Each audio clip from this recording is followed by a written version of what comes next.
Oh, all right. Well, I take care of something real quick. Hopefully that came through okay. Yeah, it was good on my end.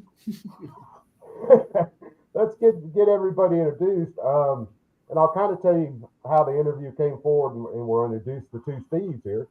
But a little while back, I was hit up by one of the people from Wargate Books and said that they were putting out a new book that was nonfiction. And you guys have heard me talk about the fiction thing or fiction side of things. So I was really excited to get with the two authors here. And we're talking about self-defense, civilian firearms ownership, talking about the legal end of everything. You know, what happens if and before when things happen.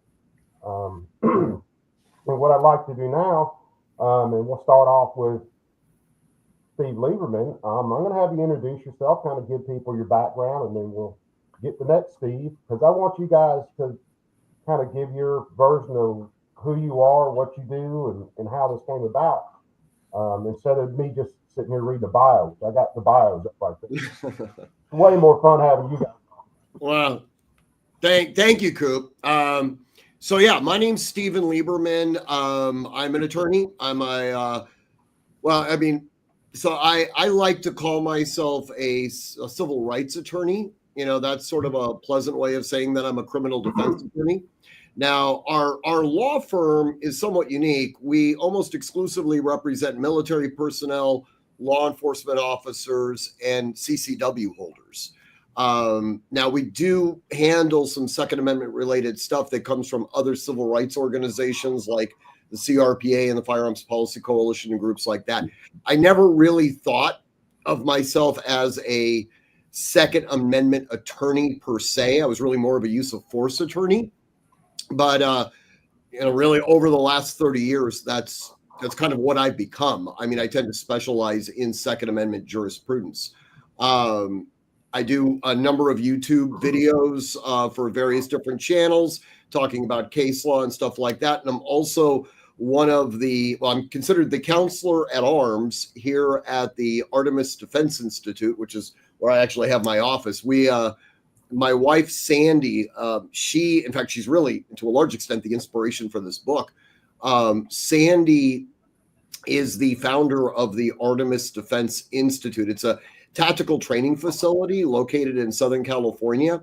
We train law enforcement and military and a boatload now of civilians. California, unlike 28 other states now, still has concealed carry requirements. So we are CCW trainers. It's one of the required courses that people go through if they want to end up carrying a gun. So we've ended up now starting to teach a lot of civilians. And we focus primarily using simulators at our shop, and we do judgmental use of force and defensive tactics, as well as, basic understanding of firearms too, for that matter as well. And it's actually through my wife that I got to meet my my co-author, Steve. He started out, I'll turn it over to him, but Steve was actually Sandy's instructor on a karambit course, and that's how the two of them met. And I'll turn it over to Steve. Oh, wow. Cool, Steve. Yeah, nothing as dense as that. I mean, she found me on the freeway with a sign that says food.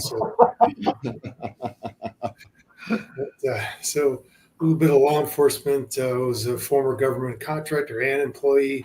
Worked in the defense intelligence community for years. Ended up being, I'm still a contractor to this day. And I went more into now I'm pretty much train the trainer. All my federal contracts are how to teach other people how to teach, pretty much what I'm doing now. I have an extensive background in protection, both in the private and the public sector. And I like to integrate that experience and background and knowledge into the product to include both the instruction and the book. Oh, wow. So yeah, you guys are very familiar with the topics in the book. Oh, yeah. Yeah. Well, it's funny because, so somebody like Steve keeps my ass alive, and then my job is to keep his ass out of jail.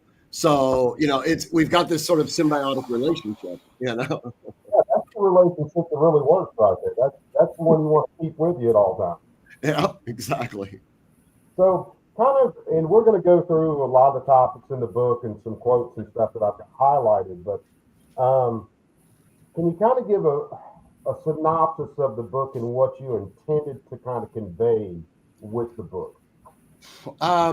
Well, I'll jump on that one first, Steve, if you don't mind. So I think that one of the first things that both of us kind of had in the background was a desire to create something that was easily digestible. I tend to approach, and Steve does too, actually, but we tend to approach things from a very, very academic background. And we didn't want this to be, a doctoral dissertation on esoteric aspects of use of force or, Second Amendment jurisprudence or anything like that. We wanted it to be something that was eminently accessible, very easy to read and to understand, and could speak to a wide variety of people. And one of the things that we've noticed really over the course of the last, probably since about 2014, the number of people that are seeking to exercise their Second Amendment rights is just expanding dramatically, right? And the traditional, dude who likes to go out to the range and put on his plate carrier vest and, once every couple of weeks take a class and maybe jump out of helicopters and shoot at moving cars and things like that, that just doesn't represent the bulk of people who are now carrying firearms for self-protection. And, the reality is that, the accountant from Encino has got an entirely different rules of, use of force than the spec ops guy, right? And the training's just by definition is going to have to be different, right? And the other thing that really was resonating with me, but as a training industry, we've really kind of done a disservice to a lot of people because we focus so much on the gun, right? I mean, somebody's going to be taking a shooting class.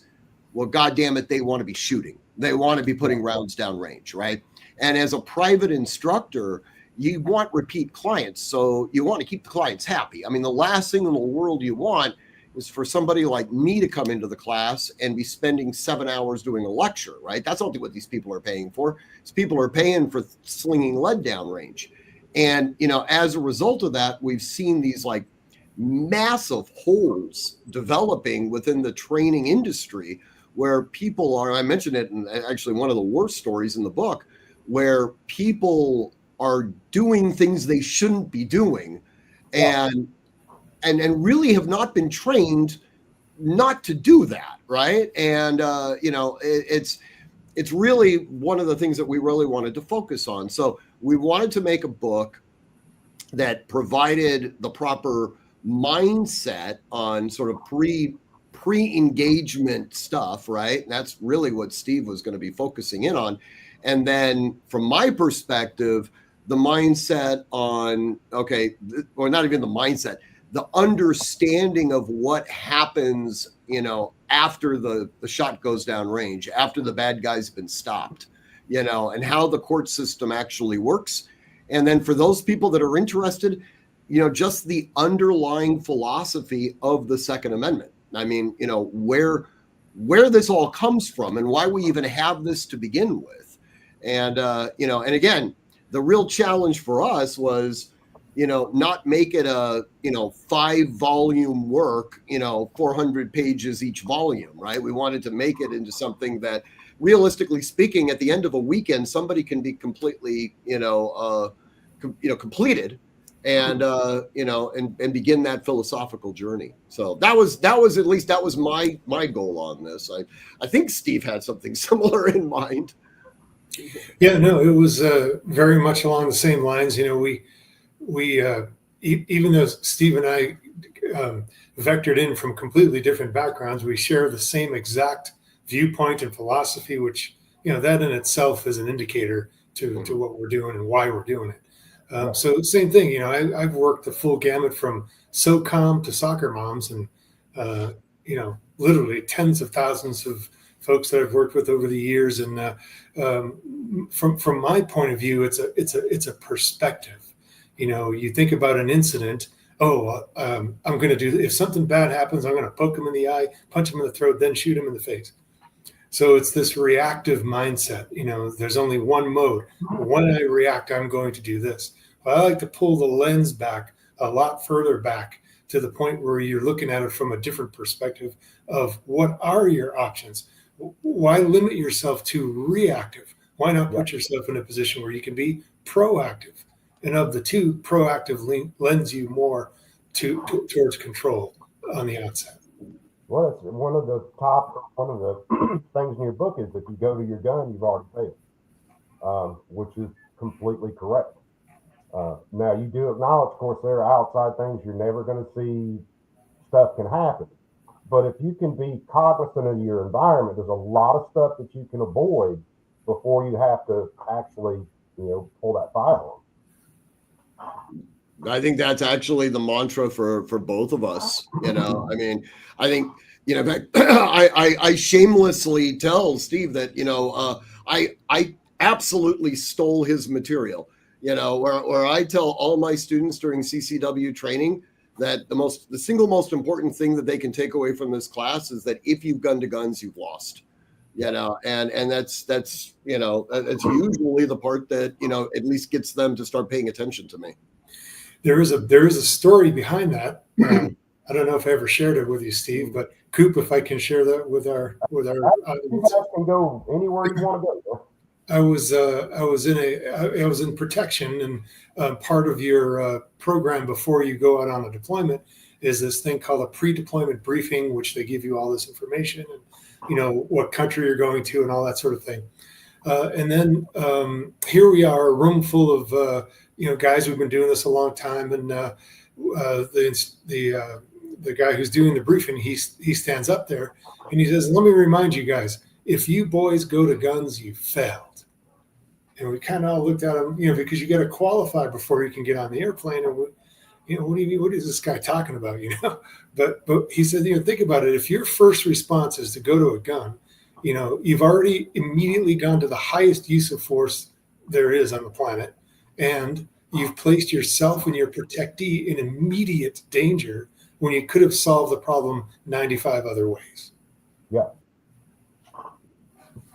Which, that's all of us ought to have the mindset to try to avoid anything that we can possibly avoid. And again, another thing that's mentioned in the book that some people who carry don't think about is even getting in a simple fight. If you're carrying, there's a gun in that situation. So you've really, I find myself, I've told people on stream, I find myself, I'm a whole lot more polite when I'm carrying than I am at any other time. Because I don't want things to escalate to some situation where I've even got to go that far. Yeah. If I've got to sit something down and leave the situation, I'm just bouncing. I'm not there to be the big dude in the bang bang situation. It's time to go. Yeah, well, and on top of everything else, one of the things that I always tell clients, I mean, this is coming from my background, if I'm managing your case, your legal case, and I'm dealing with the district attorney, there's about a 99% chance that I've dealt with this district attorney before. So I know their personality, I know their political agenda, I know what sort of works with them and what doesn't work for them. And I can somewhat be predictive in how I can make this case go away, right? Once we leave the DA's office and we move to the judge's courtroom, now we've introduced a variable that, I may have some pre-existing information on. I know how certain judges are versus other judges, but, judges come and go, and there may be a judge that I've never met before. Once we get before a jury, and these are 12 people, I don't even know their names. Okay, I mean, they're known by juror numbers. So now I have 12 independent variables that, are almost impossible to predict, okay, how they're going to be reacting. And, a use of force engagement to a large extent, I mean, if it's Uncle Bob that, you've known all your life, and Uncle Bob is off his meds, and now Uncle Bob wants to try to victimize you. Okay, fair enough. Maybe you've got a relationship with Uncle Bob and you know what his issues are. But there's a lot of times, especially for those of us that are dealing with, bearing arms outside the home, it's not Uncle Bob. It's somebody, first of all, like 90% of the time, it's somebody that was a road rage incident, right? So, I mean, it's somebody you have no knowledge of. You have no understanding of what their psychological profile is. You have no knowledge of their backstory.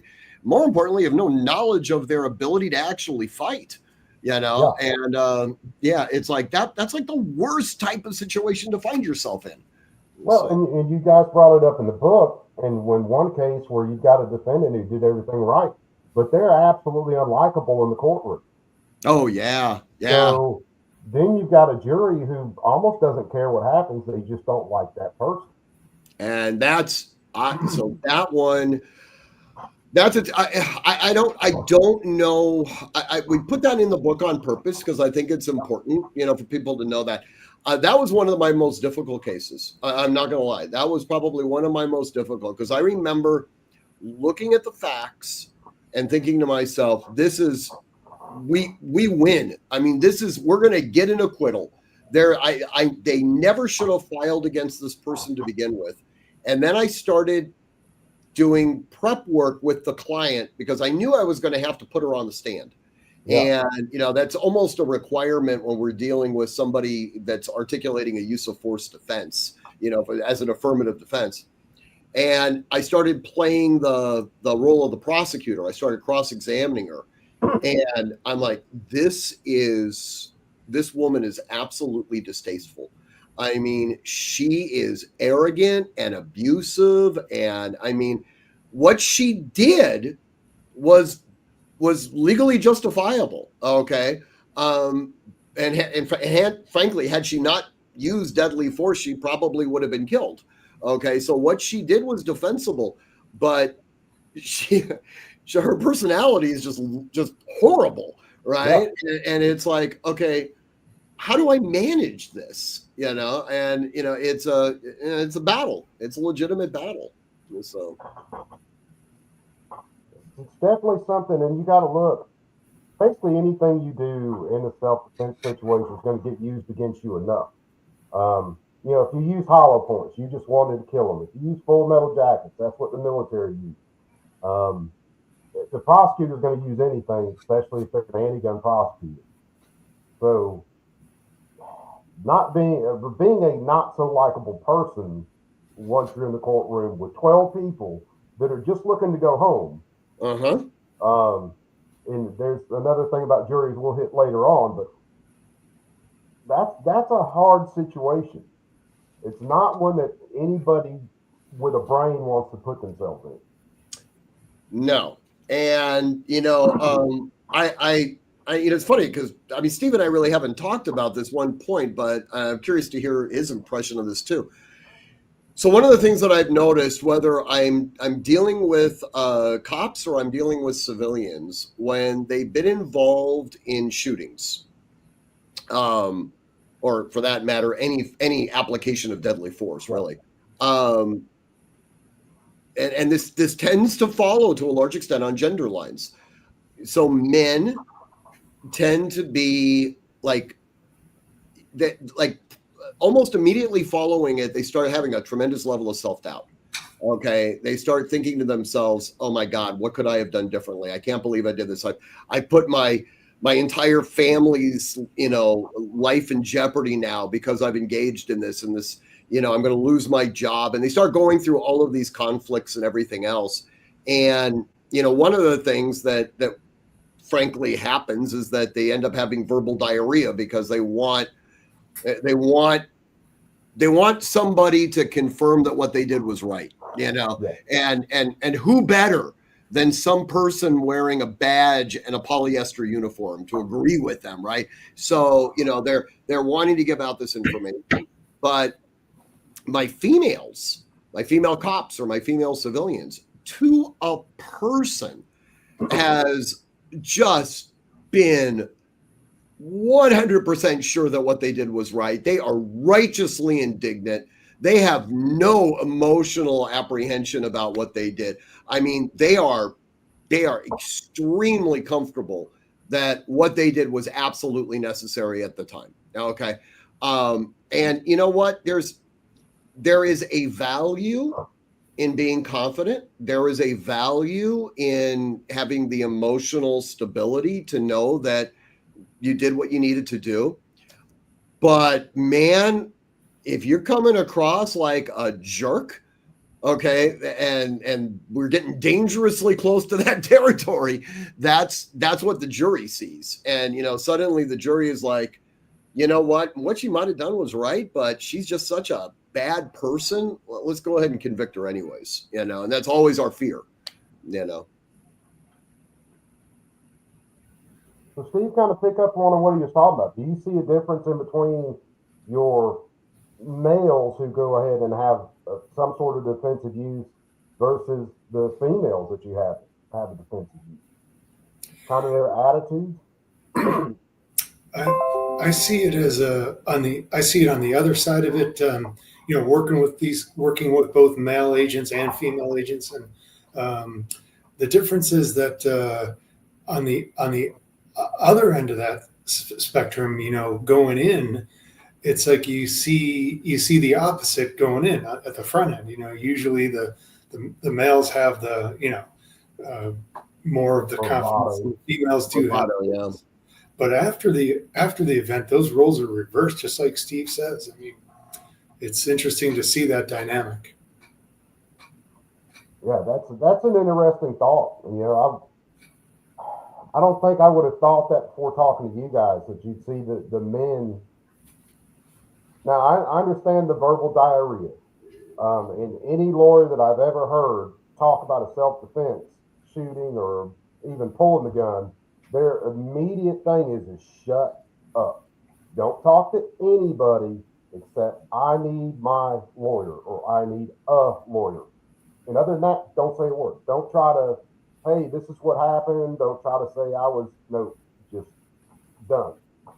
Yeah, you have absolutely no obligation to assist the government in your own prosecution. Now that's another instance you guys talked about in the book. The difference in between a law enforcement officer and a peace officer. I've never heard anybody break it down like that. Yeah, so this is something. One of my good friends he's a sheriff. He's a peace officer. Okay, and I have the utmost respect for peace officers. Okay. But he's a peace officer in Texas. He's a sheriff in Texas. And he told me this story about not arresting a drunk driver. It was a country road, right? And there's nobody around, but he sees this guy, he's clearly intoxicated. And he absolutely could have arrested this guy, given him a DUI. But actually, after he pulls him over, he realizes that this guy had recently lost his son in Iraq. And he takes the guy's keys, puts the guy in the back of his car, drives him to his house, gives the keys to the wife, tells the wife where the car is, and says, don't move the car for another 24 hours. I want him to sober up, right?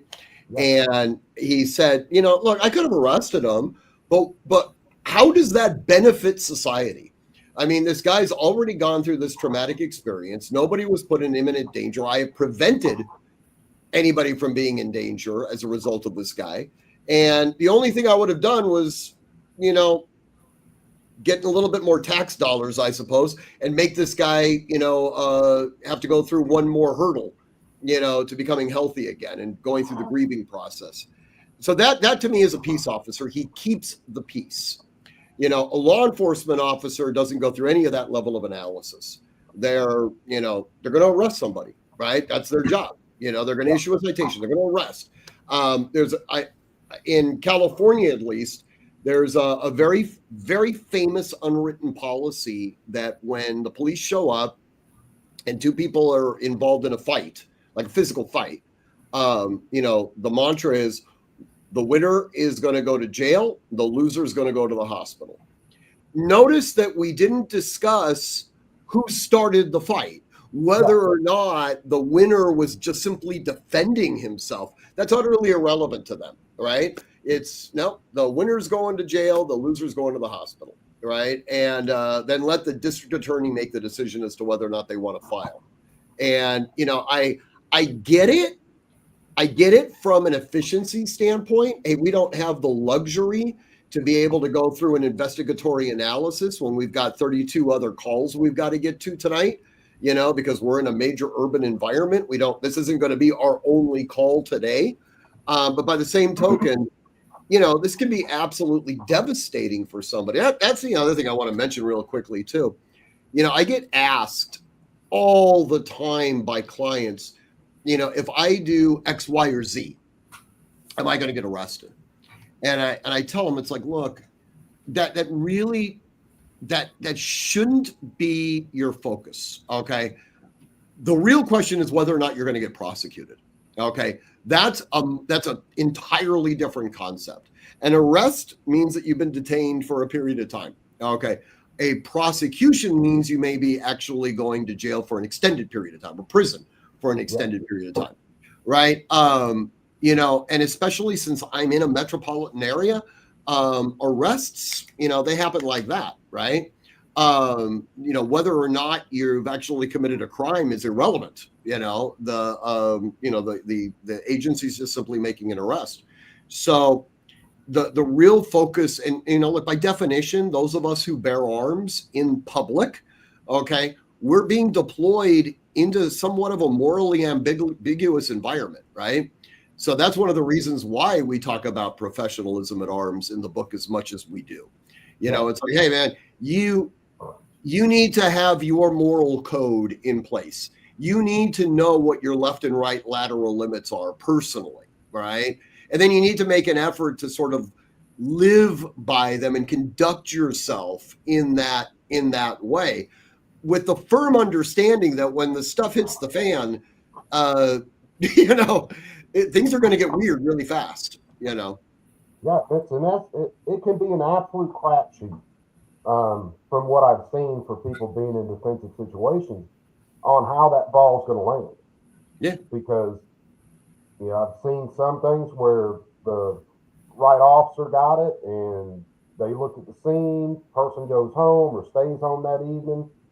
Then they follow up the next day, and in some cases, stuff that looked like it was absolutely clear-cut self-defense, that person's still handcuffed, and then they're still going to jail that night and having to bond out, and then the whole legal process starts, immediately.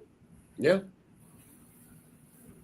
So, Mr. Torini, how do you, when you're training your students, and say for a civilian application, what's your best teaching you're giving students for how not to even end up in that situation in the first place? So,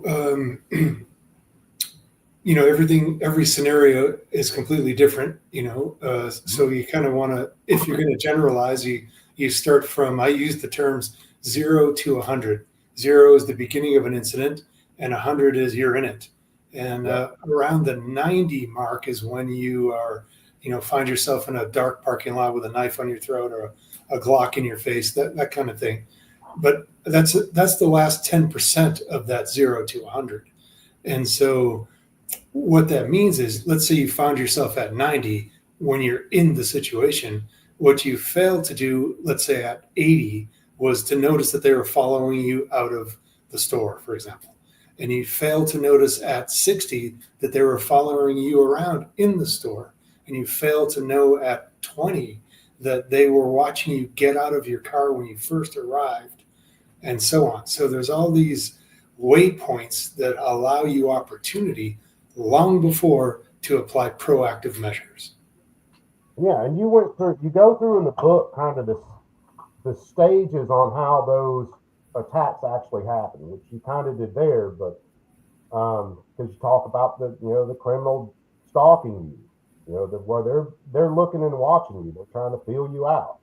Then they decide where they're going to make that attack, and then of course the actual attack itself. To paraphrase real quick, and you go through it very clearly. There's a lot of things you can avoid just by being aware and watching what other people are doing. And if something looks shady, bounce. Don't put yourself even in that realm where you're even near that X. And it can happen in a hurry. They're watching you. They're constantly evaluating. They're looking for softness. Your level of awareness, your level of confidence, things like that. And as you're going about your business, and they decide it's a continual process. They may decide, yeah, they're soft enough. I'm going to go after them. Soft. And all of a sudden, you display some physical action where you're displaying awareness of any kind, and all of a sudden, they're not soft anymore. It only takes that one time for them to realize that you are not a soft target, and they move on. They ask themselves two questions. Is it a soft target? And then, are there softer targets? Those are the two main questions. Yeah, I found in a lot of cases, you're in and around stores, gas stations, whatever, and if people know you acknowledge them and see them, some people won't even attempt to approach. Other people, when they attempt to approach, I'm stopping them 15 yards out. Hey, brother, I ain't got anything for you. I'm just here to get cigarettes. I'm here to do what? But you can hang out over there. You ain't got to come over to me. I've got no money for you. I've got nothing for you but a bad attitude. I just don't know you. Don't get in my bubble. It's actually really interesting. So Steve just mentioned that level of confidence. I haven't even told you this one yet. So I was I was in Atlanta about a month and a half ago, and I was south of the airport. So really, really good part of town, right? And I had to get gas. And so I'm standing there, fueling up at this gas station, and I saw this gentleman walking off the street towards me. This literally had every single pre-fight indicator that you could articulate, right? Now, keep in mind, I've just flown in from California. I don't have my firearm with me. I don't even have a knife with me. It was all carry-on luggage. So I am 100% completely unarmed. And I see him. I moved out of the area between the gas pump and the vehicle, moved to the other side of my car. So I am now actually closer to him, right? And I leaned up against the car. I just have my wrists, folded, and I'm just giving this dude a stare down, right? From probably about 50 to 60 feet away. And he was originally coming at me, and now he's looking at me like, oh yeah, you know what? This is like, I'm not that I'm encouraging his behavior, but it's like, man, I've got you fully identified. This is, and I'm ready to rock and roll. He literally stopped in his tracks, did a 180-degree turn, and just walked back to the street and started continuing on. I thought, man, I just absolutely avoided having a gunfight and thank God, because I didn't have a gun, So there you go. That's pre-fence in motion right there, Steve. Yeah. Classic. It's just the situational awareness, like you described in the book, like I say, that can stop a lot of really bad situations and altercations.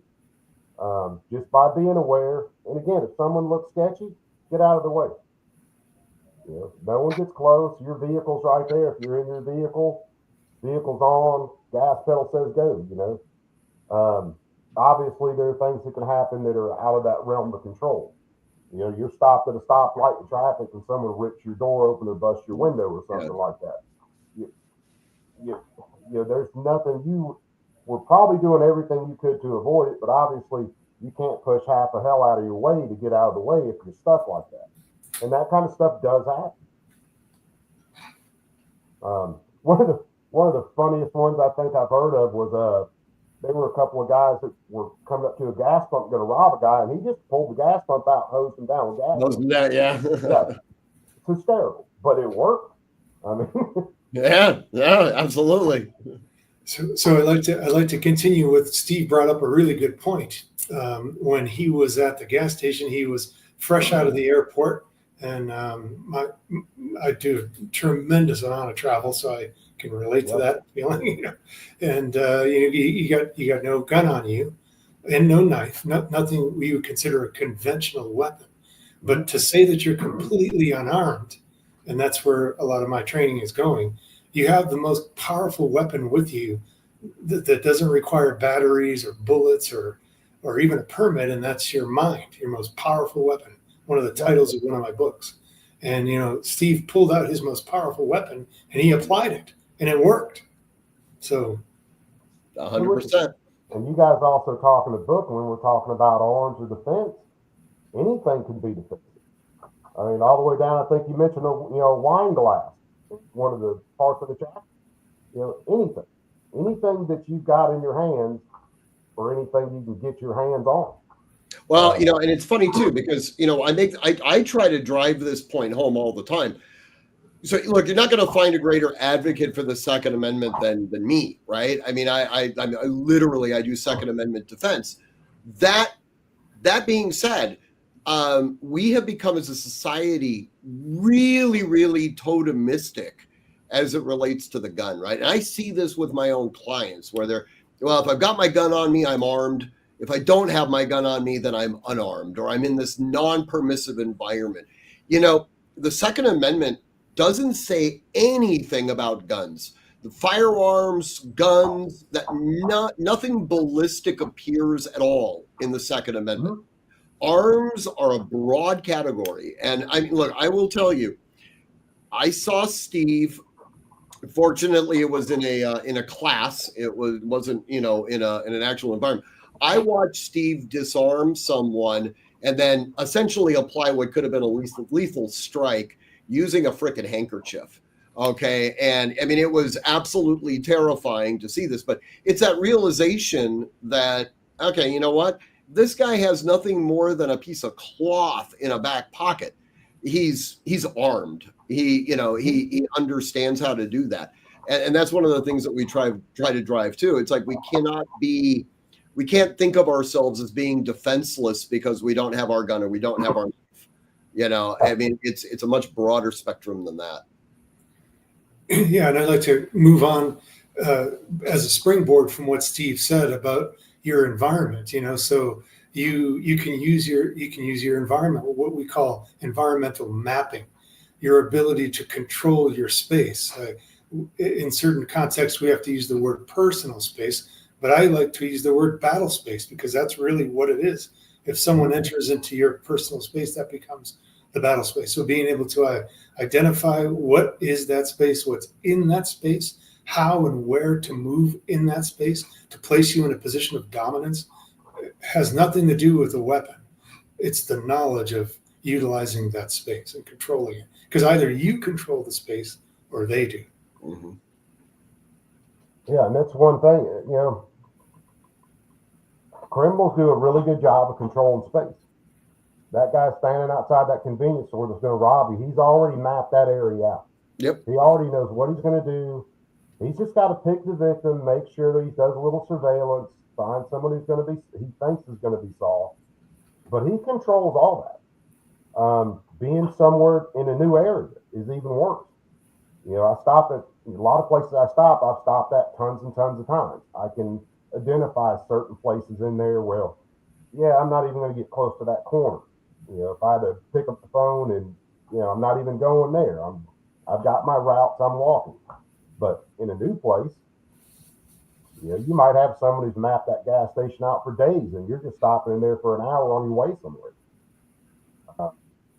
That's where you can kind of get to even walking from the car to the gas pumps or to the front door. never walking within arm's reach of somebody. Always swinging out wide. If you can walk around the gas pump while they're walking around the other side, put something in between you. Well, that's like, it's so funny, Coop. I'm going to tell you that. So this is something that Steve and I were actually, when we wrote the book, we're really pretty excited about. So we included in it kind of like, I don't know how you, and you correct my language, Steve, if you think I did this wrong, but we sort of created like an ongoing hypothetical. Okay. And this hypothetical, really, it was something that it was a format that I took from law school when we would issue spot with hypotheticals. But we created this story, and we had like a natural off ramp to the story, and then Steve would explain based on that part of the story, like what sort of like tactical value took place. And then on my end, I was explaining whether or not there was any sort of like, legal implications associated with what they did.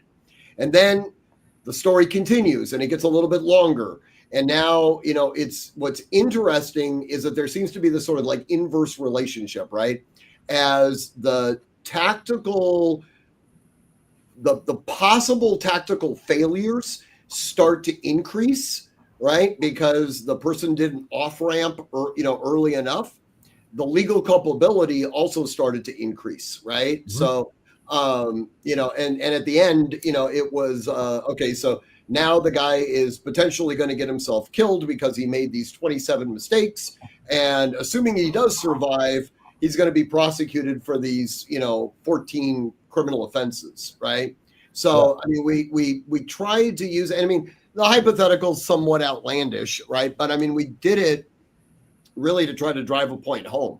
And that is, you can avoid this 2.5 years of legal stress, and wondering whether or not you're going to be sharing a prison cell with Pookie, right? I mean, you can avoid that and potentially survive this entire encounter, expend absolutely no dollars by just simply going in the other direction, right? I mean, there's a number of ways to off-ramp these things. So that's the other thing. I mean, look, every jurisdiction is different, but most people, most law-abiding citizens, they're really, if you know any lawyers at all, okay, it's usually either because they got divorced or because they own a business, right?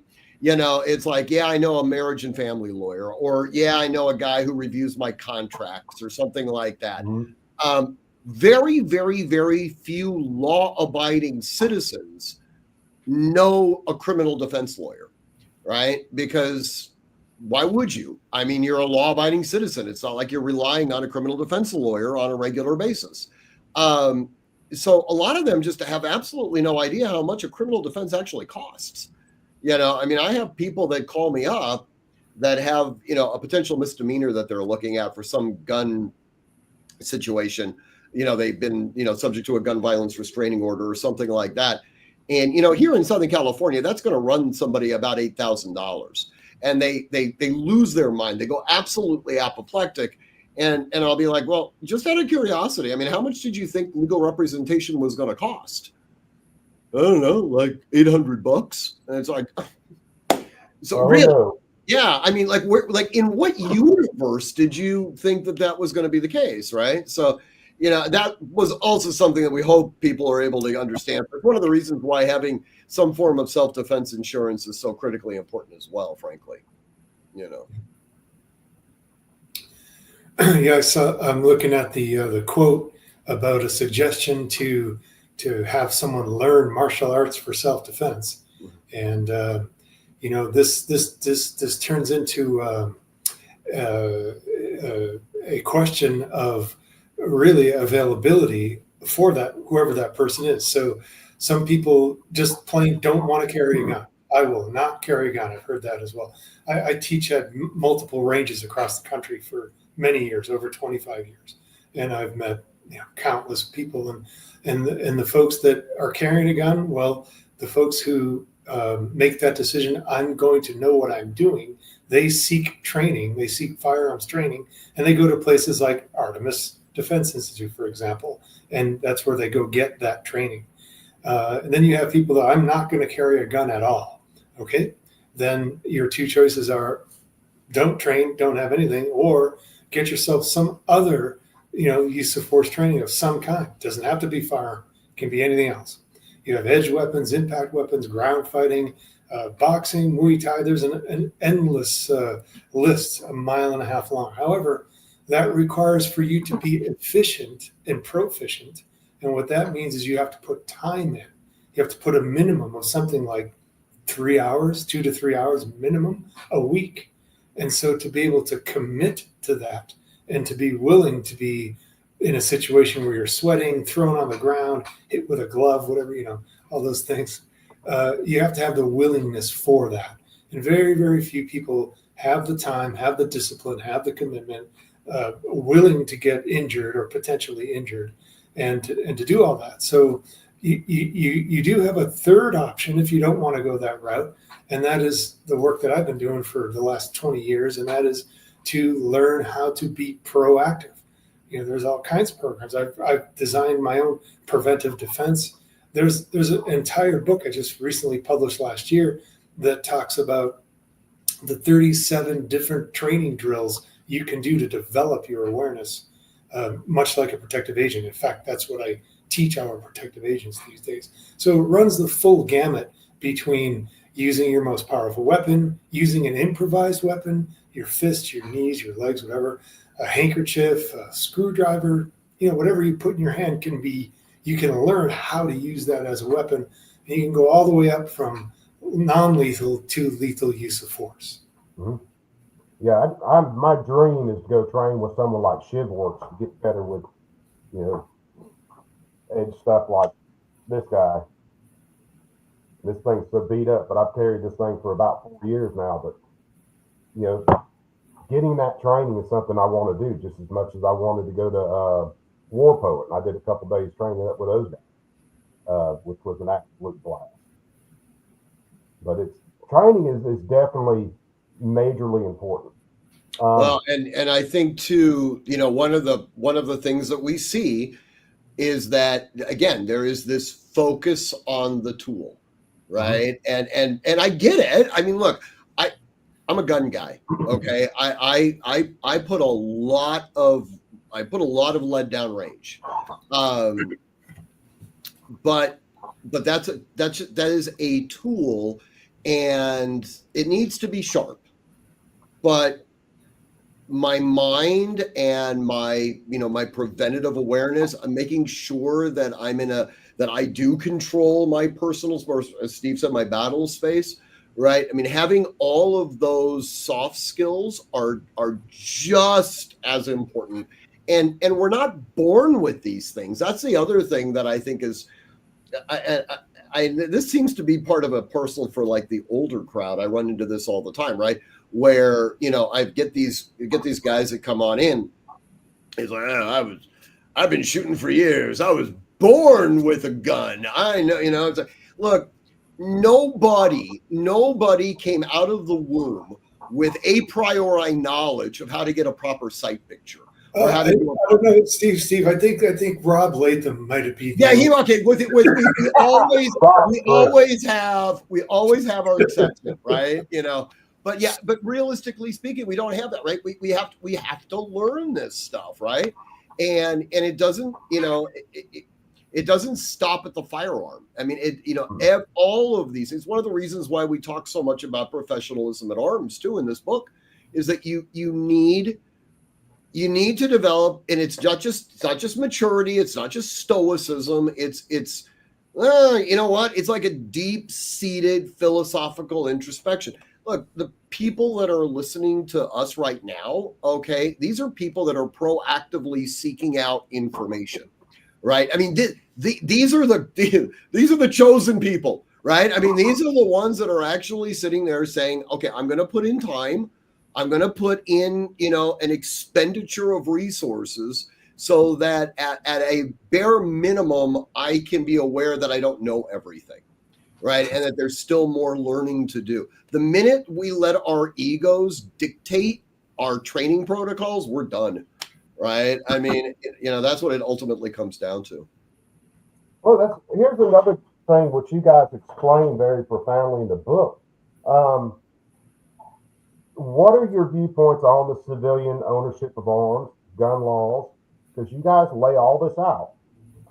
Just kind of run us down the road on that for a bit.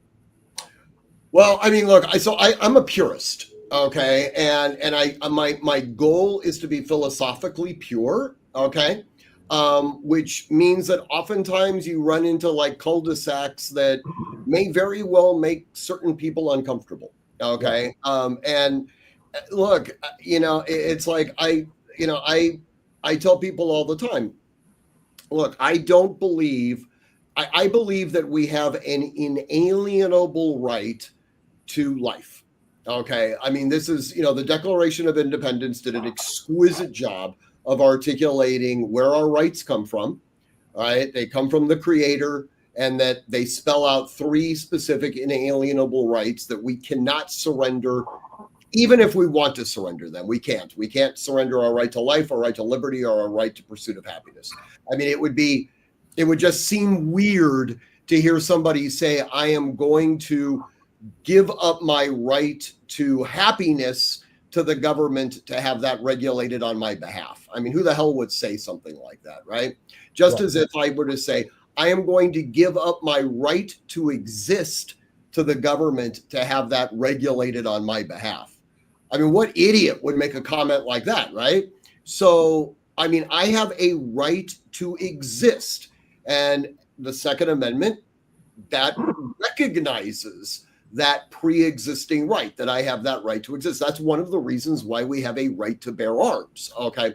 Now, along the same lines, since we know that the right came from the Creator, it wouldn't make any real theological sense to say that rights only exist for American citizens. Right? I mean, if the Creator were to grant all of humanity rights, then he didn't say, well, I'm going to create all of these rights, but for people that are going to be living in a place that will later be called North America, I'm going to give them super duper rights. Okay. That doesn't make any cosmological sense. So, people will say to me, well, what do you think about illegal aliens owning guns? And I said, well, the reality is that an illegal alien is a human being and was endowed by their Creator with an inalienable right to bear arms. Now, having said that, that doesn't preclude the government from deporting him, okay, after he's been arrested. I mean, I don't want anybody to be confused on that. But as far as prosecuting this individual for being in possession of a weapon, I don't know. I mean, the reality is that, if I'm going to be intellectually and philosophically consistent, this applies to everybody, regardless of, of national, national origin. So, if we, a lot of people just will not run these things through the gambit, right? No, and you can disagree with me, and that's perfectly fine, right?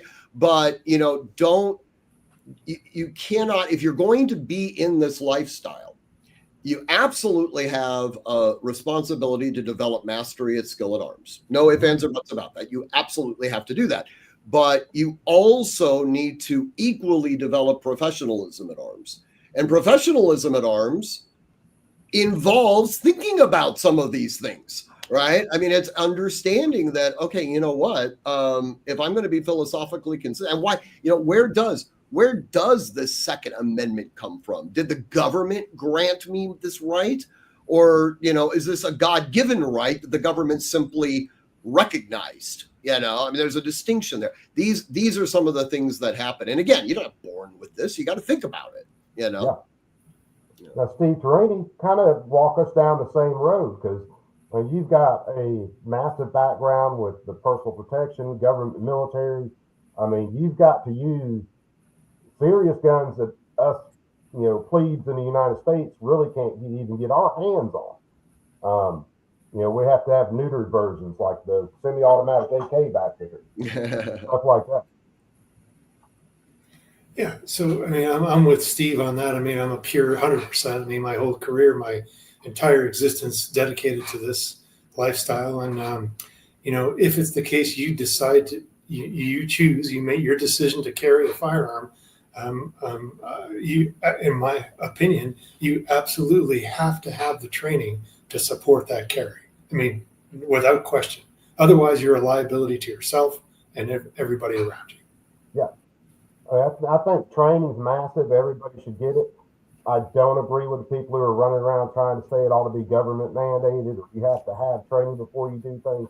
That's personal responsibility, baby. You need to take care of your business. It should never be mandated by any kind of government. That's something I will never agree with. I think you and I are on the same page on this. And by the way, this is I will tell you I get conflicted by this, right? Because it's the same thing. It's like, look, if they were to sit there and they were to, I say they, I'm talking about them know who they are, right? But the government entities, if they were to sit there and they were to have a mandated training prior to acquisition of a firearm or something, and trust me, I live in California. I'm really well aware of this kind of stupid. Okay. Yeah, I mean, and look, I would be financially benefiting from this, right? If people were forced by law to come to our training facility and go through training, I'd make a lot of money. I would fight against that law mandate till I was blue in the teeth. I mean, that is not something that I think the government should or could be mandating. And you're going to run into issues, right? I mean, look, we have a problem with a 10-day waiting period in California. You have somebody that suddenly realizes that they are on the cusp of being victimized by an ex-spouse or somebody like that, right? And now they can't access a tool to defend themselves for 10 days, which also, by the way, means they don't have the ability to be training with that weapon or even understanding the functionality of that weapon for 10 days until they get it. So, they're losing time, so to speak.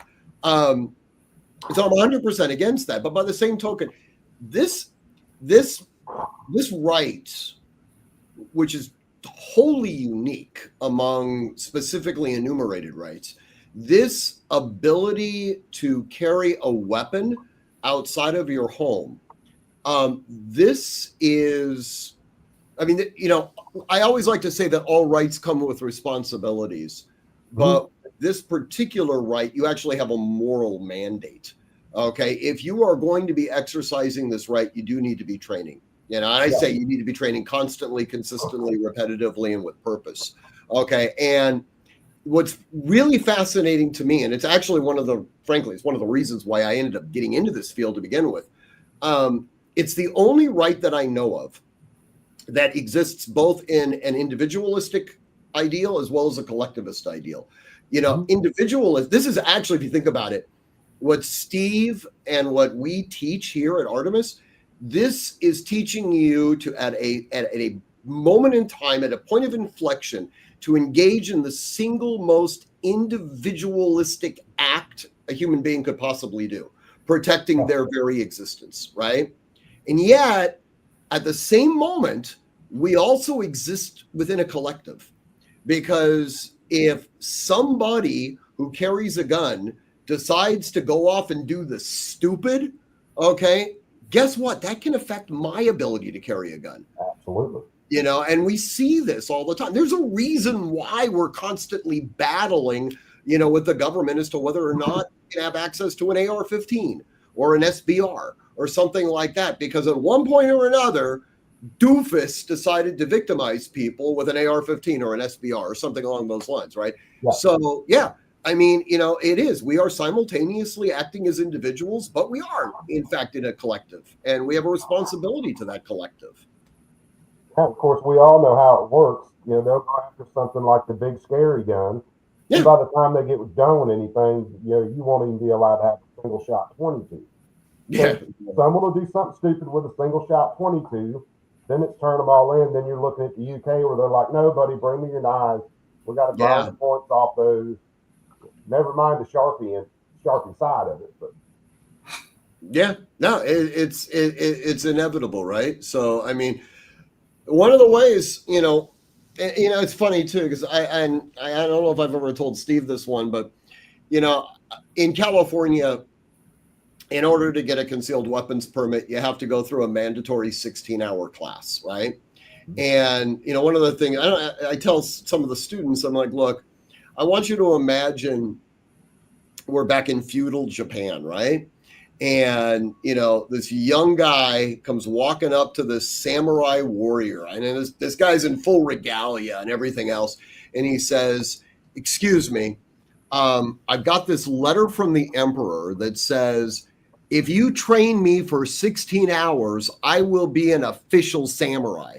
And the samurai warrior is like, oh, yeah, hey, no problem. Let me go ahead and have you wave the sword around for a couple of days, and then you're a samurai. I mean, we would all like, no, it takes a lifetime of dedicated practice to becoming a samurai warrior. There's an ethical code. I mean, you know, we all know, you know, the romanticism associated with being a samurai. Well, you know what? When we walk outside of our home and we're bearing arms, that's the functional equivalent to being a samurai. Okay. I mean, our guns are samurai swords, effectively. Okay. Why do we not think we need to have the same spiritual and philosophical dedication and discipline with our 1911s and our Glocks than the samurai had with their swords? Okay. Which candidly could injure a lot less people. Okay, than, you know, something that actually projects a ballistic, you know, projectile. So, well, it's because, and I can fill in the blank here, Steve, because you know this as well as I. So some people just think a gun, just having it is a lucky rabbit's foot. Just having it on their body is going to somehow mystically save their lives because, quote unquote, I have a gun. That's it. Okay. You may as well have a rabbit's foot if you don't have the skin. Yeah. With claws. Yeah. Or say Steve Torini. So say if you had someone walk into your classes, they've never really handled a firearm, they bring you in the stock Glock 8 or Glock 19 that they just got. How long would it take you sitting down with this person and working with this person to make them just proficient enough at being able to operate the firearm? Much less hit what's in front of them, but you actually operate the firearm in a safe manner. So you'd have to look at it from three different perspectives. You know, one is gun safety. How do you safely manage the gun? You know, the next would be gun handling. You know, how do you handle it? How do you load, unload, reload, all that stuff? That's the gun handling piece. And then lastly is marksmanship. Because if you don't have the gun safety piece and you don't have the gun handling piece, you are certainly not going to make it to the marksman piece. Yeah, absolutely. And I would say that for the untrained, which unfortunately represents a huge chunk of society, okay, but for the untrained, it's the exact opposite, right? They're going to, without having any understanding of gun safety, without having any understanding of weapons manipulations, they're going to go to the range and they're going to make a valiant attempt at being somewhat consistent in getting a bullet to actually penetrate a piece of paper somewhere on the target, right? And if it's within 7 inches of each other, they're going to consider themselves to be John Wick, you know. I imagine it's the same with firearms trainers. I teach welding. If I have a student that comes in that they don't know anything, but they know they don't know anything, they're very easy to teach. If I have the one that comes in that doesn't know anything but thinks they know things, they're the ones that are just an absolute pain to deal with. Yep. Oh yeah, no, there's no question. You know, you look at I want to learn how to put a bullet where I want it to go in sub 1 second from inside the waistband carry. Okay, cool. Well, what about the 99.99999% of the other time that you have to safely carry the gun, store the gun, clean the gun, maintain the gun? You know, that's the 99.99999%. Yeah. I'll watch a YouTube video on that, Steve. It's amazing to me because my wife was working at the gunsmith for a few years. Now we're starting up our own company. But it was amazing to me how many people would bring their guns to them just to clean the gun. Oh, yeah. And, you know, some of that may have been laziness. Some of it was the people didn't even know how to do basic disassembly on a regular Glock. Yeah. Oh, we see that. We see that all the time. I mean, so it's interesting. So Steve and I, just based on our geography, have two entirely different demographic sets. So, Steve is in the sort of the Phoenix metro area. And, in Arizona, well, I mean, we'll call it with, certain pockets. Okay. Well, it's much more of a gun-friendly state than California is, right? They kind of look at you funny if you don't own a gun. Yeah, exactly. Now, what's interesting is that, and I, a lot of people throughout the country don't realize this. California is actually a fairly robust market for gun sales. Okay.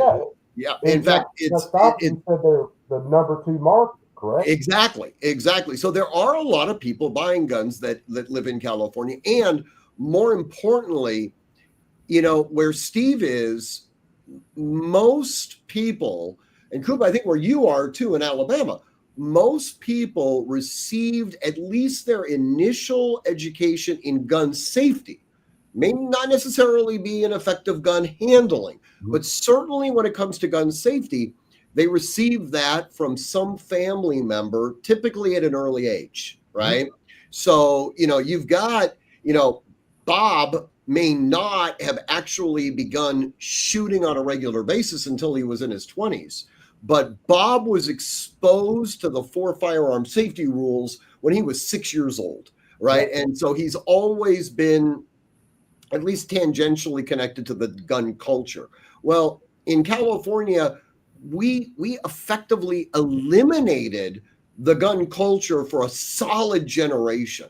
Okay, so now, and most of us live in fairly metropolitan areas where you can't go just into the backyard and start shooting, right? I mean, you have to actually go to a range or whatever, and those have been regulated to a large degree out of existence. So you've got a 30-something-year-old who, because they pay attention to the news, they're like, wow, you know what?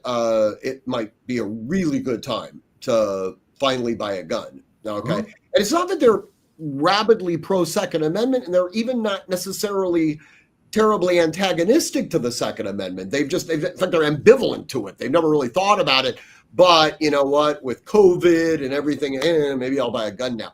Well, this huge group of people, okay, they've never been in the same room with a gun, right? I mean, what is good, I mean, and it's not something that I was expecting to see, but what is good is that the vast majority of them are working in fields that are somewhat heavily regulated. So, like, it makes sense to them that they're going to take a gun safety class. It makes sense to them that they're going to actually go through gun training. So, it's in a sense, we've got this brand new cadre of Second Amendment participants that are starting out as adults, and they're going through this, they're going through this training. So I'm somewhat like optimistic that, I'm certainly not optimistic that California is going to suddenly become like constitutional carry or something like that, and we're going to become like, we're going to give Arizona a run for its money in being pro Second Amendment. I mean, I'm not delusional, but the reality is that this is in fact having an effect on our political structure in California. I mean, the last election cycle was a classic example of that too. If you look at a heat map of California, Trump won in places Trump wasn't supposed to win, right? So, I mean, this is having an effect, and to a large degree, I think it's a direct result of gun ownership. So, there's a crazy thing though happening in a lot of states that are supposedly gun friendly. I know Arizona this last year had a bunch of anti-gun bills. I think I might have covered 1 or 2. Alabama, same way. Well, it's funny. So I've been carrying a gun concealed in California since the mid 1990s. Okay. And it was, I mean, not going to lie, there were only probably about maybe 400 or 500 of us in all of California that had concealed weapons permits. I mean, it was a very, very, very small group of people. But because there was so few of us, the California legislature really didn't pay any attention to us at all. Okay, so I used to joke and say, as a CCW holder in California, I actually have far less regulations than a CCW holder in Arizona or Texas, right? Yeah. Just because that's not the case anymore. I mean, the California legislature is based. I mean, they've absolutely, gone through a massive regulatory thing with us. But yeah, no, it's like I said, it's having an effect. It's absolutely having an effect. Oh, and yeah, I'm looking at the question here. Yikes! So, how do you get proper gun training in California? You come to the Artemis Defense Institute in Southern California. That would be probably the only reason I'd go to California. There you go. There you go. No, you're not getting me into California. Well, I've got to tell you, very funny, very funny. So, California for years would not recognize any other state's CCW. There was no such thing as reciprocity per se. Number of states would recognize California's, but California wouldn't recognize anybody else's. Back in April of this year, as a result of a court case, we now allow for out-of-state CCW applicants. So if you live in, if Steve wanted to get a California CCW, there's a process he could go through now to actually get a California permit. And a lot of my fellow instructors were really excited about this, right? And they're like, oh yeah, look, think about all the new business we're going to get. And I'm like, guys, you really think that there's a whole bunch of people in Arizona and Alabama that are just dying to get a CCW so they can travel to California? No. I mean, if we're going to get like 3 people. I mean, it's like, come on. It's a hard fight with a lot of stuff. You're right. It was it a year or 2 years ago when that case came down? Because I remember hearing about it. One of the guys I follow, John Crump, does a lot of coverage and stuff like that. And he was talking about that also, which it's great to see. It's a step. It's a step in the right direction. Yeah. I mean, there's no question about it. Yeah, yeah. We never can, especially right now, take our foot off the gas with a lot of things when it comes to pushing for change in these gun laws and getting our rights back. Well, they just write their gun laws and they send them out to every Democrat politician on the planet. Because it's pretty much word for word. Each one of these gun bans, mag bans, everything is pretty much word for word, no matter which state that it's in. Yeah. Now I will tell you this, and look, elections do have consequences. Okay. Full disclosure. While I typically vote Republican, I am not a registered Republican. Okay, I purposely say that I support any candidate that fully gives a full-throated support of the Second Amendment. Okay, that is my litmus test. Okay, you could be a Peace and Freedom Party member. I wouldn't care as long as you're supportive of this particular amendment. Now, having said that, I believe this happened very relatively recently. The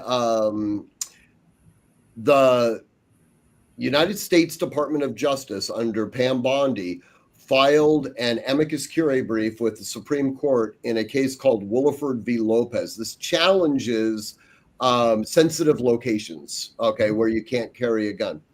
And it is a full-throated defense of the Second Amendment. I mean, it is an extremely well-written, very scholarly brief that is, I mean, it's extremely, extremely good. I mean, you would not have expected this to come out of the government in general, let alone the U.S. Department of Justice. And I remember turning to my law partner and I said, I believe, I'm not 100% sure of this, but I believe this may very well be the first brief to come out of the U.S. Department of Justice that actually supports the Second Amendment. Every other brief that's ever come out of the United States Department of Justice has been in favor of some form of restriction on the Second Amendment. This is the first time. So, I mean, that in and of itself is incredibly encouraging. So, well, I think they wrote another one, and I can't. It may have been the Snoke case. It may have been another one. They wrote favorably against mag bans and AR. Yeah, that's the Fifth Circuit case. Yeah, exactly. And then that one who actually wrote for a suppressor ban, and then they came out and reeled him back in because the Department of DOJ really has changed their attitude lately. So it was nice to see them reel him back in and be like, no, we're not going to support these suppressor bans. And so what I'm hoping, because we're only going to have a Department of Justice like this really for 3 more years. 3 more years. Yeah. Yeah. 3 more years. And then it just matters whether we keep the House and the Senate midterms as to whether we can get some other stuff done on the federal end of things. Right. But even having a more friendly DOJ for the next, like say 3 years, that's a big step. But if it flips, that switch flips, then we'll be right back to, the DOJ writing all their supports for mag bans, gun bans, and we'll be right back in that same boat. Yep. Now, here's a question, and I think I read something about it. Have both of you written any amici brief for any of the cases that we've probably heard of? Snow, Ocean State, which any number of them. So, Steve, have you ever been brought on as an expert or helped draft an amicus brief? I've never asked you that question. Most of the stuff I did is through departments and things like that, but not straight up civilian now. So I've done. So my firm has done a couple of amicus briefs, and we've joined with other cases. Not recently, not since the Trump took office. This was all previous. In fact, we were somewhat involved in Duncan v. Bonta, which is our. You've probably heard of St. Benitez, down in San Diego. So we were somewhat involved with that, and we helped draft a couple of amicus briefs on that one as it made its way up to the Supreme Court and back down to Benitez's courtroom and back up again. I tend to focus primarily on law review articles. Amicus briefs are wonderful, so I do not want to sound like I'm being negative about them by any stretch of the imagination. Law review articles tend to be quoted more often in actual opinions. And it gives us the ability to frankly, when I draft a law review article, I have a wider latitude of advocacy than when I do an amicus curiae brief. For me, I tend to go in that direction, by doing it that way. Yeah, and Steve Torini, you said you've written, for agencies themselves, but then you've also got your own extensive library of books on, weapons training, use, mindsets. Can you kind of talk us or give us kind of an overview of some of those? They each address a different topic in that space, but I have to, as I become more and more familiar with the environment, I stress the proactive measures much more because of their weighted value in the long run. For example, let me give you a corporate example. That's private sector. So, let's say that you have an event and, you have to, there's a reactive measure to that event and whatever that is. And, the cost just on a corporate level alone, the cost of that versus the proactive measure is, I don't even know what percentage it would be. So if we look at, for example, Steve's fees, I'm a civilian and I have to pay his Southern California fees. Yeah. How much does it cost me to be proactive, versus how much does it cost me to actually engage your services? There's a difference there. and looking at it from that 50,000 foot view, just that little bit of proactive approach can save you in the long run, not just financially, but let's say you had to go into a situation. You've got the emotional, the philosophical, the spiritual, there's all these other categories. How does it impact your family? How does it impact your job? How does it impact your finances? That's a pretty big price tag based on an action. Yeah, and you No, guys, you're selling. I was going to say you're selling insurance, right? I mean, that's kind of what you're doing. I mean, somebody sits there and pays Steve for the price of a course or the price of a book. The goal is that they're not paying me, 1,000 times more for the cost of a defense. Yeah. So $12 for a book versus $850 an hour. Yeah, exactly. Yeah. Well, I mean, you guys mentioned in the book, and it's a figure I've heard quoted by a lot of people. Your average defense in a self-defense case that goes to court, $250,000 off the rip. That is stark basement to pay for everything pre-trial just to get you in there, and then your price is just stacking from there. Yeah. Well, and so one of the things too, just briefly, because a lot of people don't realize this. As an attorney, I'm actually. It's not so much that I'm Atticus Finch or Clarence Darrow standing in front of the jury waxing poetic or anything like that. That doesn't happen that frequently.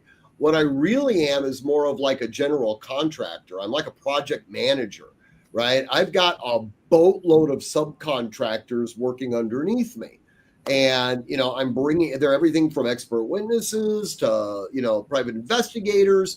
I mean, a whole bunch of high dollar people, right? So when you come to me and you say, well, I don't have $250,000, can I pay you $1,000 a week for the next 250 weeks? It's like, well, yeah, but I'm not going to pay, Steve Tarani's one of my experts. I'm not going to pay Steve Tarani out of my own pocket, right? So, and there's no way Steve's going to hold on to a deal like that.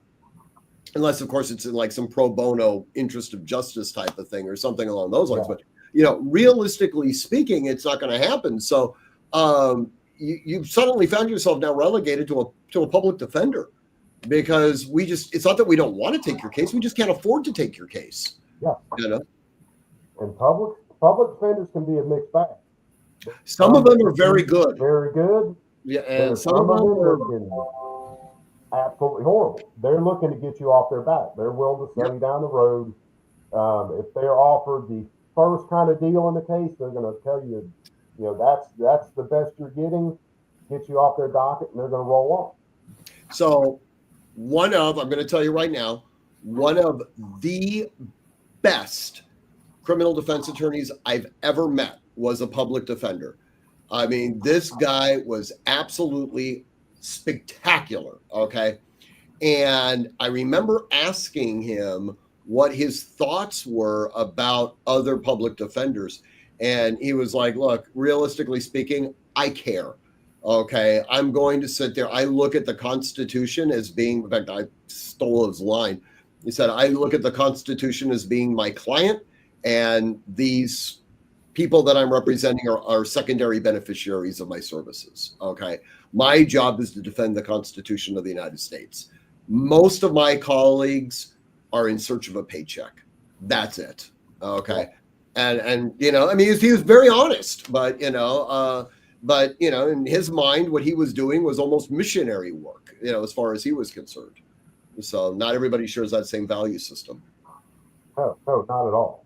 Yeah. I mean, if some of them, if they're getting paid, they're not worried about you going to jail or not. Yeah. And some of them, if they've got 47,000 cases going on, they're just looking to send the file out. So if they can sell you down the road for something, that's what they're going to do. Yeah. Which a lot of paid lawyers would do the same. Yeah, well, there's that too. Yeah, I know I've got some colleagues that would do the same thing. Yeah. So. It's amazing when we talk about the the self-defense aspects of it. Of course, you're more the law side of it. Steve's more, the skill sets of it and mindset of it, which is a great mix that's in the book, because it's like you guys mentioned in the book, there's hard skills and there's soft skills. And that's something both of you two are putting together very well in the book. A lot of it trying to avoid that situation in the first place, but also the legal ramifications after, and then what it could possibly look like when things actually do go wrong. And you give some examples, some people in there like we talked about earlier. And it would be really good to be extremely trained from someone like Steve, have the legal knowledge, like from your end of it, but be able to avoid all the BS and just have to go have fun on a range or on the mats, or, live your life being as deadly as possible, but never having to progress to that level. Yeah.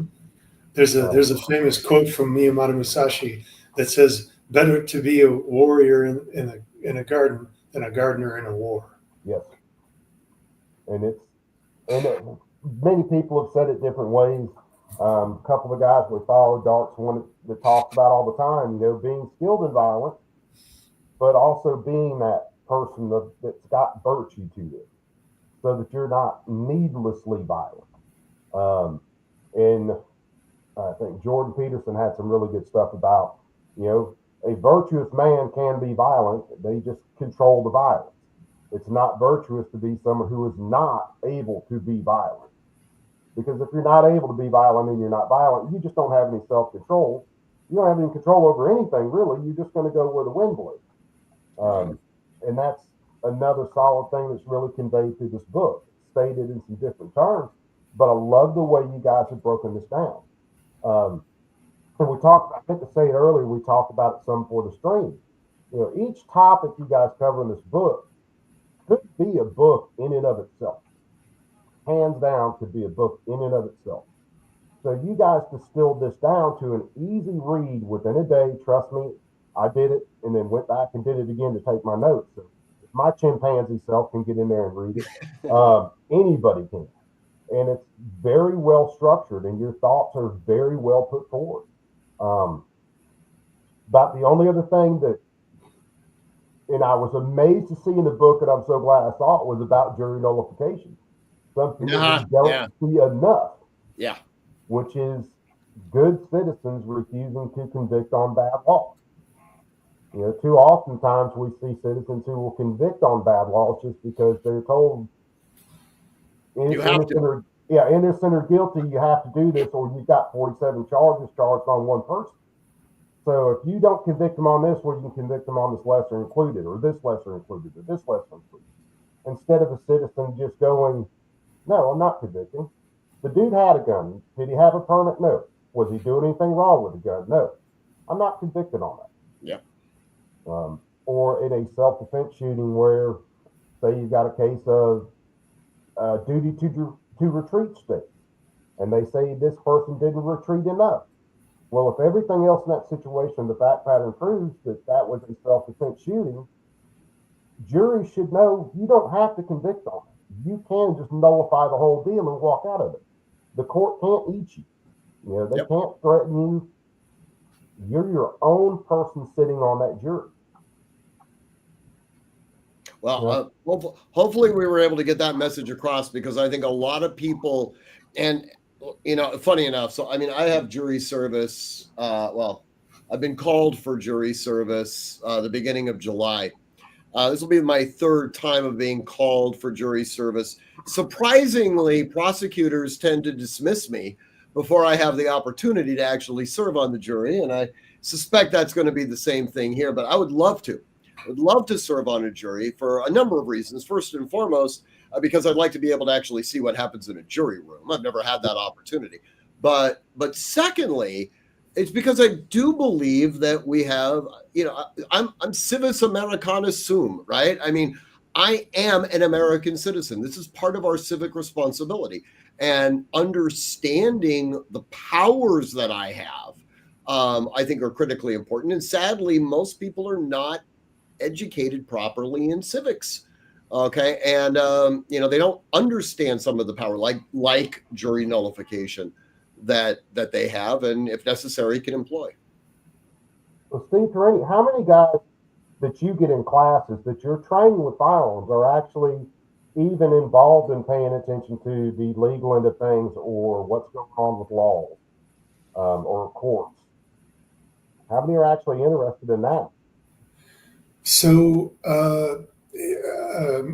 my work is split. I service federal contracts, so that's kind of a different, working for the three-letter agencies. So I'm going to assume this is civilian. Yeah, The question is based. So usually it's, and I think Steve will agree with me. It's the usual suspects who always come back. They've made their decision to train, and they're going to train, which that's exactly why Steve and I, our services exist for that. But they don't come to me. They'll come to Stephen for his legal counsel, and they won't come to me because I don't have Stephen's background on the legal side of it. So there's a differentiator there. But I think Steve, you're being too modest. The only reason they're coming to me is that if I give them the wrong information, they can sue my ass for malpractice. That's it. So usually I'll have with me will be, if it is that kind of class, I'll have an attorney similar to Steve, not of Steve's caliber usually, because they're a subcontractor, of course, but for those types of questions. But those questions usually don't come up.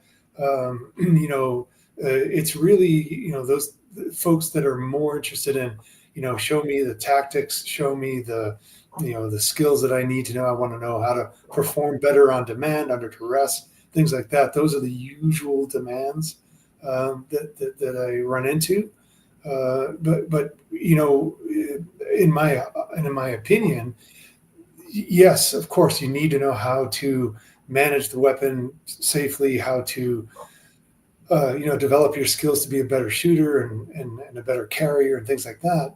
But we kind of lose sight of, and this is where I'm going to defer to Steve if he would talk a little bit more about this, is when to go to a higher level use of force. And that is not stressed as much, Coop, as you would imagine in those types of classes. So Stephen, if I could ask you to talk a little bit more about the system that you have at your shop and the critical importance it is to make those decisions. Yeah. So thank you, Steve. So one of the things that we started off with civilians was using pretty high-end judgmental use of force trainers, and with a lot of post-certified instructors, and like Steve, I'm a post-certified instructor, so I mean we teach cops, right? There really isn't a large amount of time spent on debriefing a scenario. So we looked at our pedagogy from the very beginning as being foundationally very different. We were going to, for every minute that a client, whether they were a law enforcement client, a military client, or a civilian client, for every minute that they were going to spend in a simulator engaging in a use of force scenario, we were going to spend like 4 minutes debriefing what they did. And we were going to be less interested in whether or not they executed, the perfect tactic. Did they pie that corner exactly the way they should? We were going to really be looking more as to whether or not it was even appropriate for them to have their gun out of their holster to begin with. Okay. Why did you feel that it was somehow now imperative to go from, verbal command presence to now deployment of a firearm? Okay. And were there any other tools in that continuum that you could have gone to prior to, actually going to guns? And some of the scenarios that we have, there is no way that you would have had the ability to progressively escalate, right? I mean, it's 2.3 seconds and suddenly the, shit's gone sideways kind of thing, right? Other ones, it's a much larger gradual process where we can escalate the level of violence or de-escalate the level of violence or the level of threat. Okay. So we really and we ended up becoming pretty successful. I mean, that was one of the things that really sort of differentiated us from most other trainers, in especially in Southern California, that, hey, they were teaching you how to shoot, they were teaching you how to do really wonderful weapons manipulations, but they weren't, other than giving you passing reference to it, they really weren't teaching you when to shoot. Okay, yeah. And probably more importantly, when not to shoot, right? And then we began incorporating it as just a process. So now, not only does the individual go into the system where they suddenly are involved in a use of force event, now there's a law enforcement response. Okay, and they're dealing with law enforcement, and they're typically then asking for their attorney. Okay, if they're doing it correctly, well, then I'd become their attorney, right? We're going through that. Now we're going through. So it's a very, very, very comprehensive training program. And this is the kicker. It's one that you're doing on a regular basis. It's not a seminar-based program. Most classes, it's just the way our industry is built. Most classes are seminar-based classes, right? I mean, you go to a place, like Thunder Ranch, or you go to a place like Gunsight, or you go to a place, out, I'm trying to think of Prairie Fire, right? And you're there for a class, right? And then you're supposed to go and, I guess, self-study for, 8 or 9 months until you're able to accumulate enough money to go back and do it again, right? And take another class. The model that we have is a membership-based model. So we have CCW holders that are coming in on a weekly basis, and they're going through continual judgmental use of force. It's a massive amount of training, and it's continual, and it's progressive, and it incorporates defensive tactics and everything else. So, I mean, I'll be absolutely candid with you. I've got librarians, 65-year-old librarians that can outperform some SWAT operators, not obviously not physically, but in defensive tactics and judgmental use of force, just because they're doing it, on such a regular basis. So, that's and getting kind of towards the law enforcement end of it, just to piggyback off of that. How much law enforcement, or how many times do you deal with law enforcement that just doesn't even understand the basic gun law out there? Well, in fairness to my cops, okay, I would say 90% of my fellow attorneys don't understand these gun laws. And I would say probably about 99% of the California legislature doesn't understand the gun laws, right? So, I mean, to sit there and have some individual that just happens to be wearing a uniform expected to have a greater level of jurisprudential knowledge than, the district attorney that's actually going to prosecute it, I think is unfair. Okay. And, one of the other problems, it's funny enough, it's not about use of force applications. It's about hardware applications, right? Yeah. I mean, and in California, you may have somebody, and this is one of the most nefarious aspects of California. You may have somebody who goes to a gun store, purchases a weapon, totally legal, right? I mean, there's no regulation attached to this weapon at all. And then they end up, the law ends up changing underneath them. Okay. And now that same gun that they had recently bought, say 3 or 4 years ago, is a felony to possess in its current configuration, right? Well, these people aren't necessarily gun people. They haven't been reading the blogs. They haven't been keeping up with the legislation. Hey, what they bought was legal. They thought it was still legal. Right. And then all of a sudden, they had to call 911 because grandma slipped and fell on the linoleum in the kitchen, and the police come in, right? Because that's part of the union agreement with the paramedics.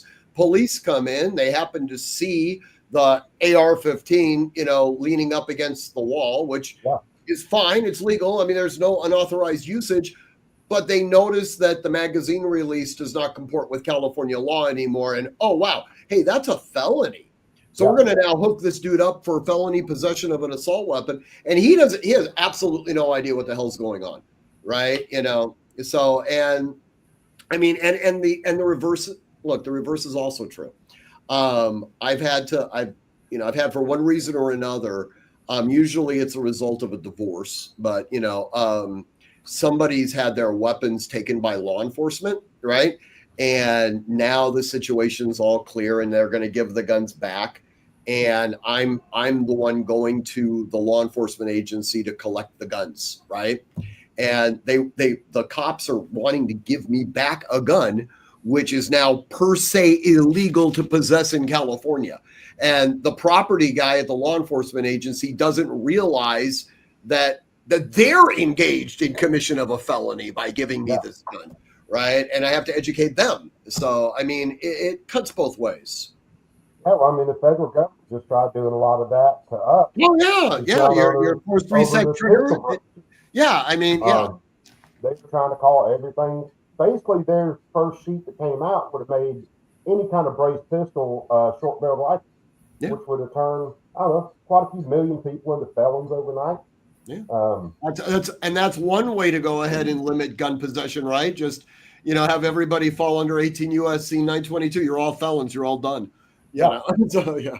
And they sure enough would have done. Listen, I've oftentimes said, I mean, I'll just leave this as an aside, but I've oftentimes said that California has totally missed the boat, right? So under 18 USC 922, if you have been determined to be a mental defective under a 5150 handed, you can't own a gun. Well, if you're still living in California, then by definition, you're a mental defective. Okay, so you shouldn't be able to have any Second Amendment rights. So they could get literally like just get rid of all guns in California by saying that all of us are mental defectives. Well, no, what would happen is they just go invade Arizona and be up there with Taridi. And well, that's just it, right? Exactly, yeah. Because it's amazing. Arizona's getting a huge influx, right? So a lot of states are. People leaving California, and they tend to vote the same ways they did while they were in California. And we're seeing some legislatures that used to be pretty solid just coming up with, again, submitting the Brady bills and the Giffords bills, and your state just to the north of you. Okay, I mean that Tennessee has become California. It's getting there. Yeah, very hard. And they're seeing stuff. Colorado just lost their brain. They basically just took about any semi-automatic mag-fed gun, and that's going to be illegal. That's an assault weapon, which, that's going to be, unless the Supreme Court gets off their asses and they actually put the brakes on some of this, most of these states are just going to turn around and do the same thing. Yeah. When they denied cert on Ocean State, denied it on Snope, and there were one or two other cases they denied cert on. I mean, they basically just told a lot of these legislatures, you're free to go ahead and make your people into absolute felons. Yeah, I'm really conflicted on that one, Coop. I got to be honest with you. So I was more inclined to want them to use Snope versus, so our case out in California is Miller and Rupp. Okay, yep. Which I liked the idea initially. I liked the idea of Snope more because Snope was much more of a restrictive thing. In California, you can still own an AR-15. It just has to look like a plumber built it. In Maryland, you just can't own it at all, right? So I kind of like that. But the argument was presented to me that by actually taking the less restrictive law in California and finding that to be unconstitutional, you incorporate the more restrictive law in Maryland. By definition, that becomes unconstitutional, as well as the stupid coming from California. So that one I kind of like. And I think so. I don't think the Snope concept is dead. I think we do get there. We probably get there with Miller and Rupp. Ocean Tactical. I was talking to a colleague of mine who was at the appellate level. And he said, and I think this one does have merit. He said, with Ocean, that was a good I mean, well, it's not good. It was bad law that was ripe to be challenged. But our case of Duncan v. Bonta is even more challengeable, Yes. only from the standpoint that in Ocean Tactical, we don't have a fully litigated case.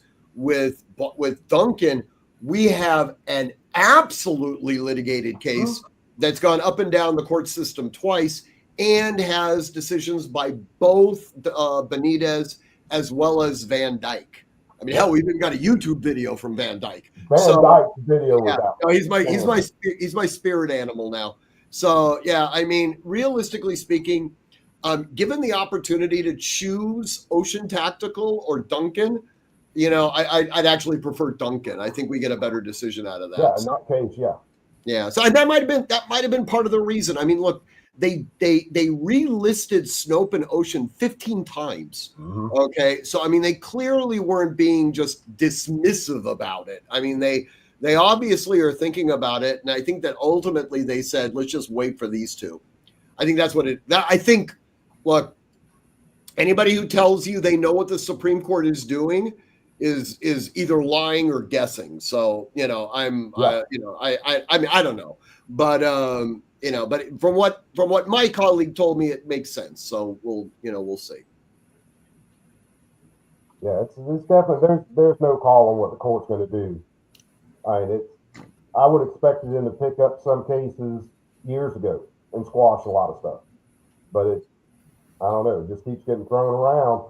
And my personal opinion on some of it right now is Roberts does not want to pick up another hard Second Amendment case. I think he's just scared of it. He doesn't want that to be part of his legacy.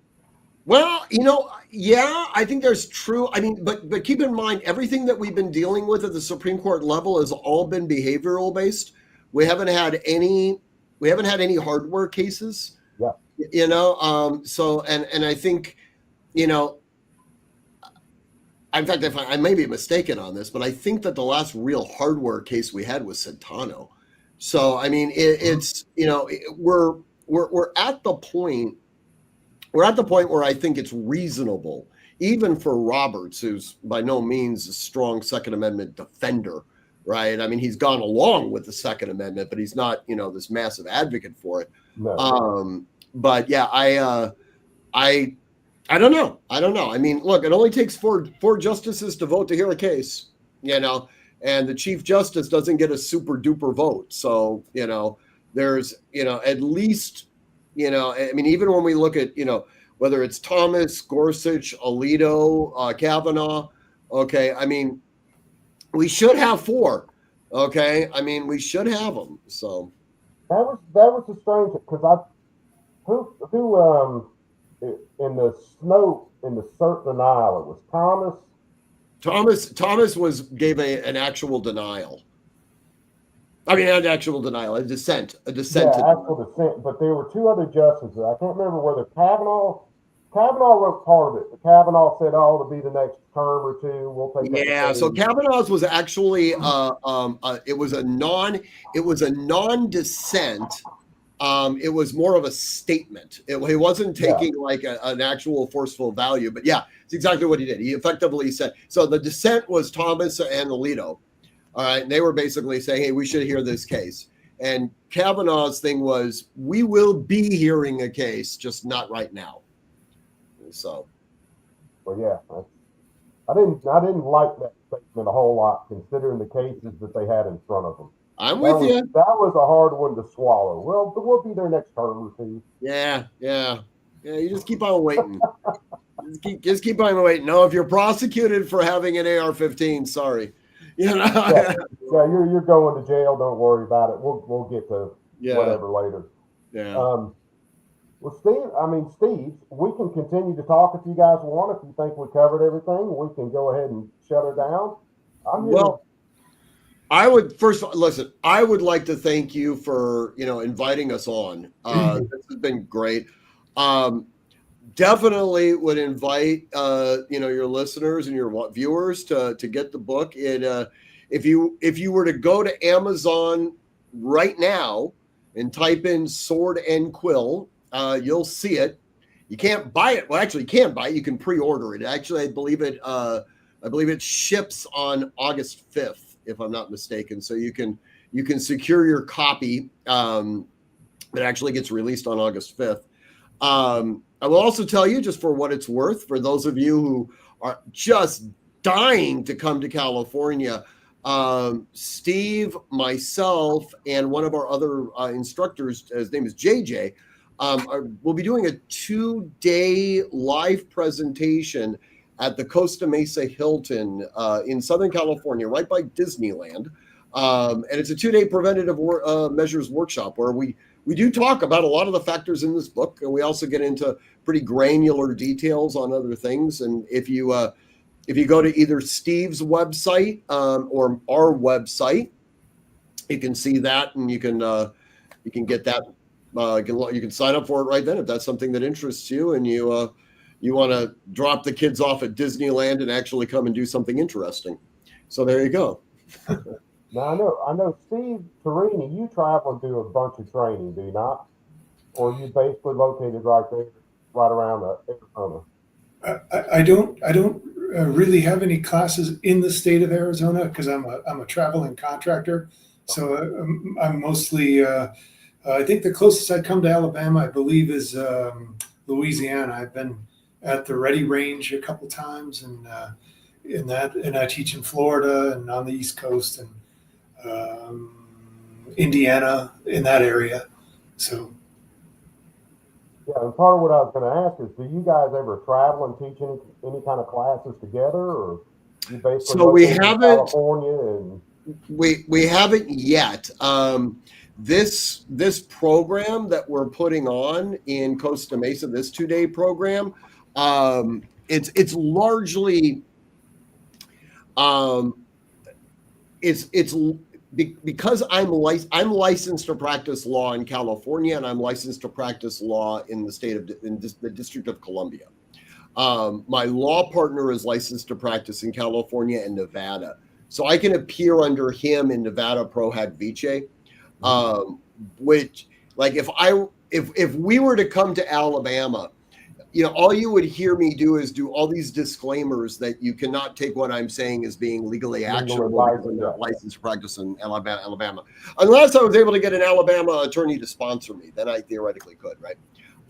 So, part of what we do is somewhat California centric, only from the standpoint of that aspect. And we are looking at possibly recreating this weekend event in like the Bay Area of California, or possibly in Vegas.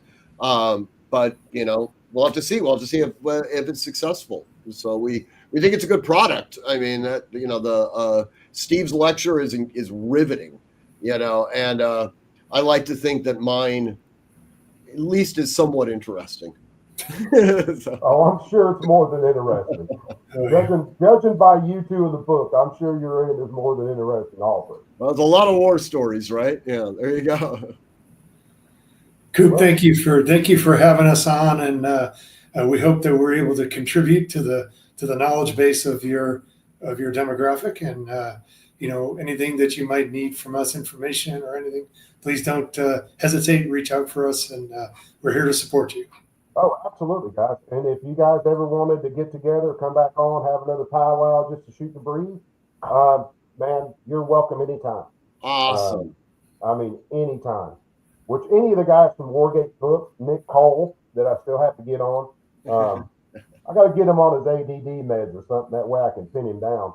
But yeah, if you guys ever came on, you had something going on, you wanted to share out, please, man. Any way I can help, any way we can share it out, let's do it. Well, really, really appreciate it. All right. So once again, real fast, tell the crews where everybody can find. Steve, so for me, if you go to our website, ADI, that's literally ADI .ArtemisHQ, like Artemis headquarters.com. So ADI.ArtemisHQ.com. Not only can you see all the nonsense that we do here at Artemis, you can certainly sign up for that weekend seminar in September. And every Wednesday, I do a blog that is also put onto that website at the very top on 2A Vlogs, and you can kind of see what it is I'm talking about. And if you're looking for anything I can do to help, stevetarani.com, SteveTarani.com. Information on classes and plenty of other information available there. Also, I offer an open source intelligence newsletter. I'm still plugged into the intelligence community. Although it's not classified or sensitive information, it is current and emerging. There's no cost to it. It's just, you just sign up your email address and you can put John Smith as your name. It doesn't matter. But you will be on the mailing list. It comes out roughly, the newsletter comes out about once a month or so. And good information, and you can count on it being vetted. Outstanding, guys. Do have a question. Can people get signed copies from you two? Yes, as a matter of fact, so if you contact, I think we have them, Steve, right? Yeah. So if you contact us, and in fact, I'll give you my email address, which is incredibly difficult. Steven, STEVEN at artemishq.com. We've got a limited amount of signed copies already here. They're actually pre-release copies, so they're really special. You can contact us, send me an email. Again, it's Steven at artemishq.com. And I will get that request to the proper lieutenant that I have here who will get that thing taken care of. So, yeah, we'd love to sell you one. And I hear tell they don't use auto pens. So. No. No auto pens. Completely. Yeah. No. It's legitimately our signatures. Oh, I was there. I was there to confirm that Steve actually signed it. That one was a little too easy with my smart ass sense of humor. So anyway, guys, let's end this one. And I'll say what I always say. You perks be cool. Keep that thing on you at all times. And then we'll catch you guys on the next one, man. It's been great, man. Love you guys. We'll catch you after a while. Very good, Coop. Thank you, sir. Thank you very much.